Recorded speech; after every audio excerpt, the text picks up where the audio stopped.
Mga ate at kuya, sa vlog kagabi ni Miss Maharlika, nakakaalarma itong masamang balak ng Kuting and Ahas administration. Allegedly, lalasunin daw po ang mga rallyista.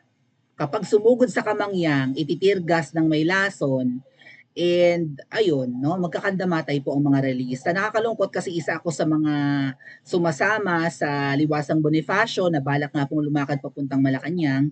So is itong aming grupo sa EDSA Shrine na willing sumama rin po at maglakad papuntang Malacanang. Ano po, manawagan na mag-resign na siya. Uy, may nag-send sa atin, baka kababayan natin from abroad. Thank you so much po. Okay, pakinggan natin yung sasabihin ni Miss Maharlika. Pero bago ito, hoy, Kuting, hoy, Smugs, nag-post ako mga ate at kuya patungkol dyan eh. Di ba, a few days ago nag-post ako sa social media ko. Kung di pa kayo naka-follow, hanapin nyo lang ang Princess Maui, kapangalan naman ng channel natin. Yan yung bago kong gawang page, Princess Maui. Maybe I can open it for you. Hold on. Dali lang. Basta Princess Maui, thingy-thingy. Okay?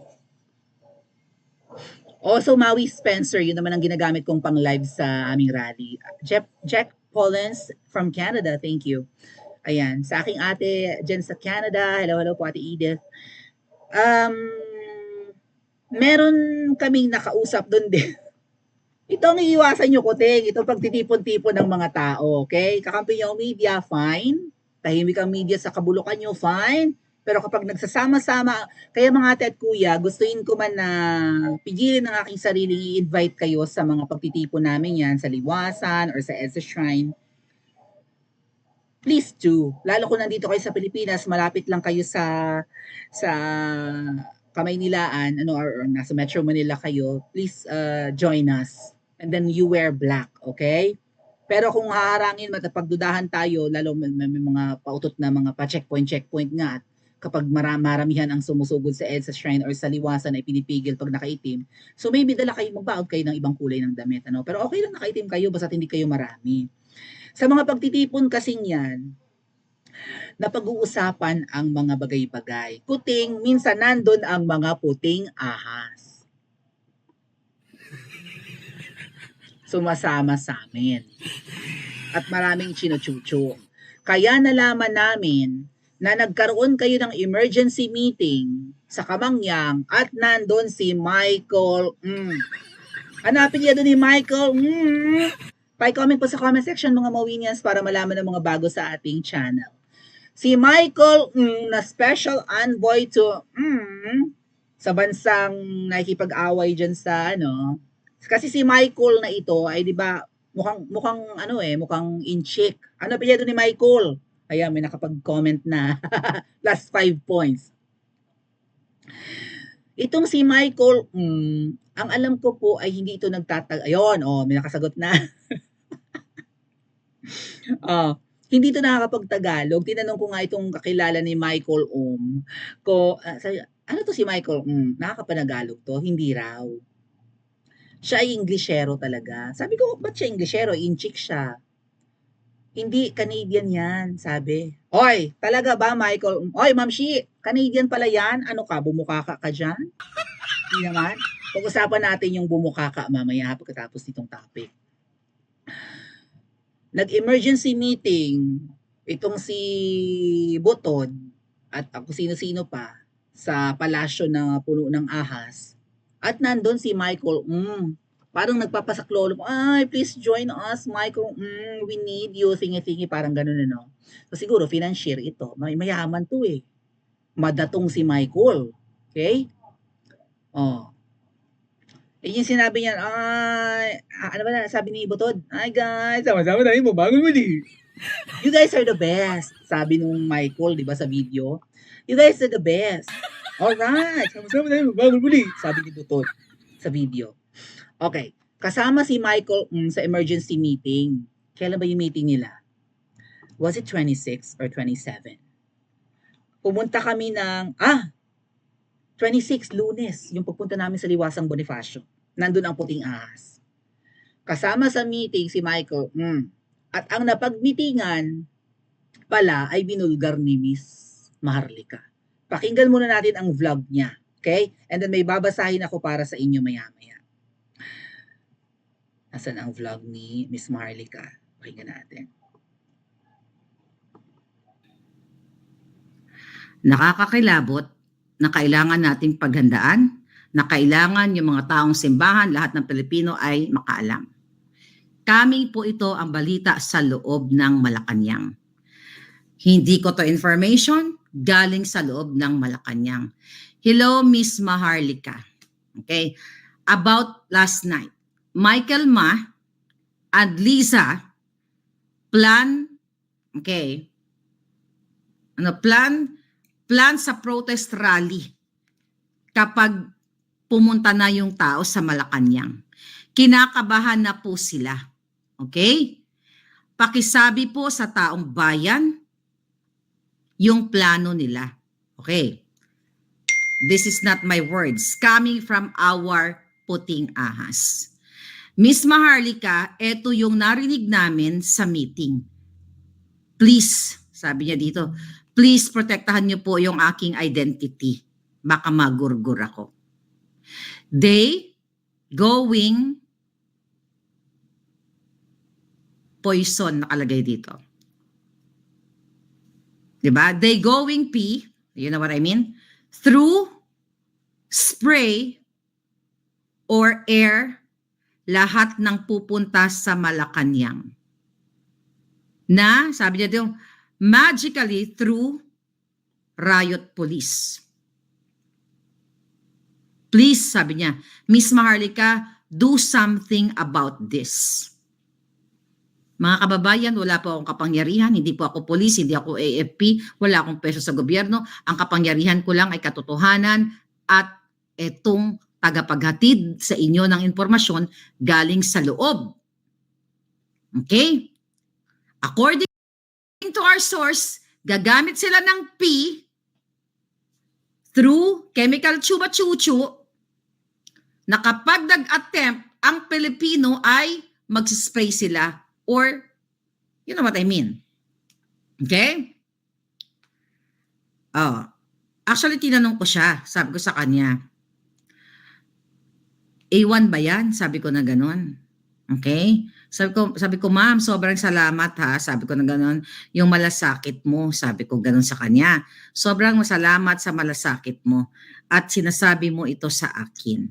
Ano sabi niya? They don't use tear gas. Gagamitin nila air spray lazones. Sounds like, you know what I mean? Okay? Pinapa-verify ko na po pina-verify ko if, sabi niya, anong klase. Pinapa-verify ko po dun sa pinapa-verify ko po kung anong klase doon sa contact. Na kumuha sila ng sample kung meron. Yan po ang nangyari, sabi niya, sa loob. Kailan to? The other night. Habang naglulusob sila sa KOGC. Yan po yung nangyari sa meeting kagabi sa Malacanang with Michael, Ma, and Lisa, Tambi, nakalagay dito, Tambi, BBM, and Lagda Mayo. Umalis po muna si Abalos before Michael Ma came in. This is a warning to the Filipino people. Narinig nyo na yung nakakakilabot? Oto, meron pa. This is a warning to the Filipino people. And if anuman ang mangyari, si Abalos ang masisisi.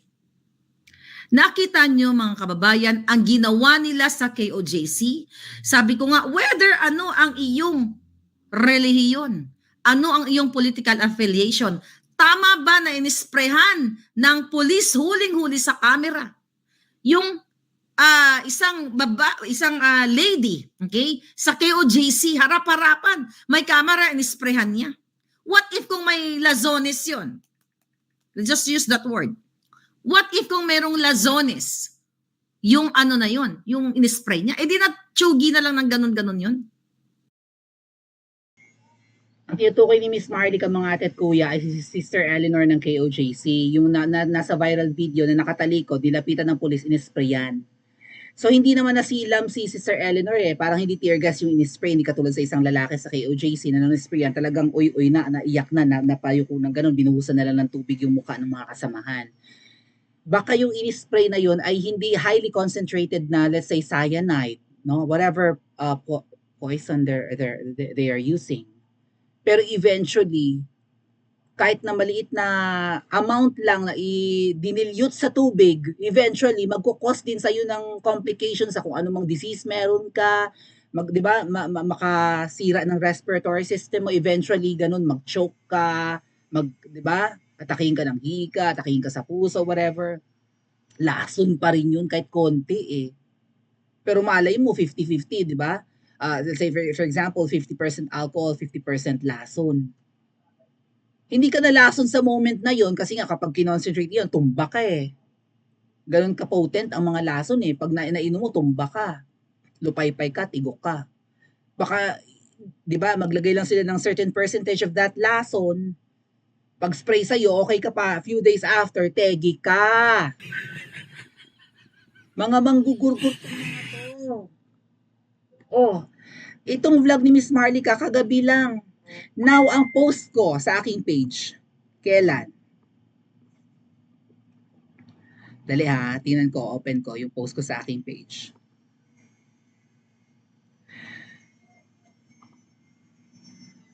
Na-post ko to like 3 days ago.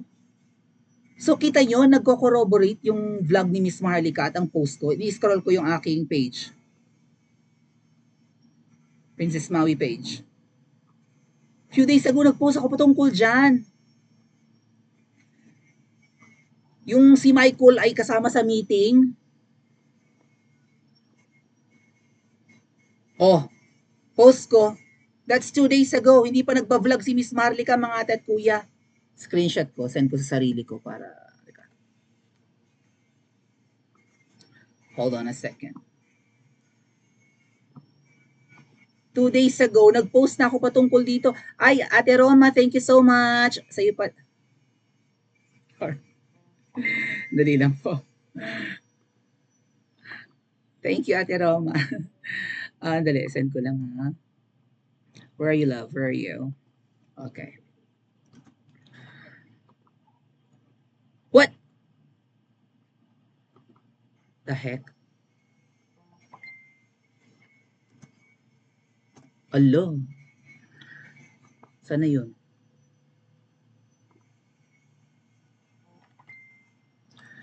Hold on 1 second. Saan ka na?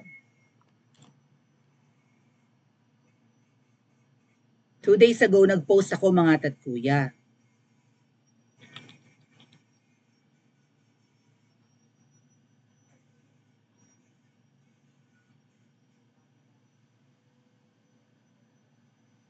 Bakit naka-reverse yung camera? Ba't gayaan?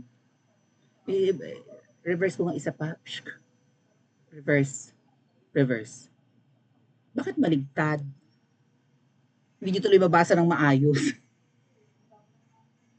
Anyway, ang post dito sa, itong post ko, nag-meeting sila sa palasyo ni Palaka ng araw na yan kasama si Michael. Bakit? Anong role ni Michael sa masamang balak? See? 2 days ago nag-post ako, nalaman ko to doon sa pag-uusap namin sa Liwasang Bonifacio. And then kahapon nag-vlog si Miss Maharlika, pareho. Magkaiba ang aming puting ahas. Ang puting ahas na nagchika sa amin ito ay kakilala lang ni Michael. Hindi empleyado sa palasyo. Ay, nagchika kay Miss Maharlika, nakarinig mismo sa pag-uusap sa loob. Tingnan nyo kung gaano kadedemonyo ang mga yan. Willing to kill. Iniiba ko lang ang pronounce sa mga kuya. Willing to kill ang mga inanitan. At ang pananakot pa nila, nakaredy na daw ang 2 bariles pang ratrat pag may sumugod sa kamangyang. Kaya nga sabi namin, i-ready natin ang ating mga cellphone. Alright? May nag-message nga pala sa akin, you know who you are, ma'am? Basahin ko lang yung message niya sa akin, ha? Kasi nangingi ako ng payo sa isang kakilala natin. Shoutout po sa inyo. Di ko na lang muna pangalanan kasi sensitive yung kanyang mga sinabi. Sabi ko, Madam, nasa isip ko kita kanina. Hindi ko alam kung bakit naiisip ko siya. Or sumagi siya sa isip ko, ha? Sabi ko, I need your guidance. Mamayang 3 a.m. magtitipon-tipon sa kartilya ng Katipunan ang mga kasama namin para lumusob sa palasyo ng ahas. Balak ko pong sumama. Ito yung 3 a.m. like linggo to, no? Linggo. Lunes ng madaling araw. As in yung National Heroes Day. Nag-message ako sa kanya. Sabi niya, Maui, naranasan ko na yan. Sabi nung minessage ko, pwedeng umabot sa patayan itong susugod sa Kamangyang. Kaya siguro hindi rin sumugod ang KOJC. Kasama namin KOJC, di ba? Hindi man ako nakasama sa lakad ni Vivian Velez nung madaling araw ng Lunes. Nung gabi nandun naman kami sa Liwasang Bonifacio. Pwedeng umabot sa patayan pag sumugod kayo sa Kamangyang, sabi na nag-message sa akin. May mga baril sila, maaaring magpaputok ang sniper para magkaroon ng gulo. Para siguro, sugod kami doon. May mga sniper pala sa mga bubungan na malapit sa palasyo. May mabangbang matumba sa amin, madidisperse ang crowd, matataranta kaming lahat. 'Di ba? Kanya-kanya kaming pulasa, may nabangbang na eh. Para magkaroon ng gulo, labo-labo. Kung hindi ngayon ay sa mga susunod na pagkakataon, palalabasin nila na isa sa inyo nang galing ang pamamaril. Palalabasin nila na sa amin, kami nanguna, kahit wala kaming bitbit na baril, sila ay nag-self-defense lang. Ang palasyo at ang mga guards ng palasyo sasabihin ng self-defense lang, sila nauna eh. Mas malala ngayon kung tutuloy ka, sobrang ingat ka, Maui. Hindi yan simpleng rally, magdala ka ng backpack na may ekstrang pampalit ng suot. 1 small bottle of water at small towel, tuwalya. Okay, yung face towel or something. Basain mo ang tuwalya immediately and cover your face. Warn the others also. Lahat kayo dapat may pantakip sa mukha na basang towel. Hindi nyo kakayanin ng tear gas kapag wala niyan. So, mang-tear gas yan, mangbabato ng mga can, tapos yung umuusok pag hinagis ng ganon, parang smoke bomb or something. So, hindi daw namin kakayanin yung mga tear gas na yon dahil syempre nakakasilan, nakakahilo or whatever. Kapag wala kaming basang tuwalya at the tubig at towel na binasa itatakip sa mukha. Yan ang unang gagawin nila bago manakit o magpaputok. May usok, hindi mo makikita kung saan manggagaling ang pagpapaputok. Kailangan itirgas muna ang crowd para pag nagbangbang, palalabasin kami ang unang ng bangbang. Naiintindihan ng kausap natin kung ano ang hakbangin ng mga damunyo. I feel very bad, guilty even. Awang-awa ako sa mga taga Davao, most especially the KOJC members na walang kasalanan. I've been monitoring them, hindi ako natutulog. I am terribly sorry for not joining. Aside from the fact that I am old for this, I am also tired. I have been fighting all my life for the wrong people. Pareho kami, pinaglaban namin si Kuting, tapos nabudol kami. I am ashamed also, as you know, ganyan-ganyan. Hindi ko nabanggitin ang lahat ng mga sinabi. I pray for all of you every day. Thank you, ma'am, kung nanonood ka. So, pinag-iingat niya kami. Ay worse, kung ang tear gas lalagyan ng lason or mga pausok, delikado po ang susugod ng Kamangyang. See kung gaano kademonyo ang mga nakaupo ngayon. So ano ang gagawin natin? Matatakot ba tayo o susuong tayo sa peligro? Pa-comment po sa comment section at mag-like and subscribe din po kayo.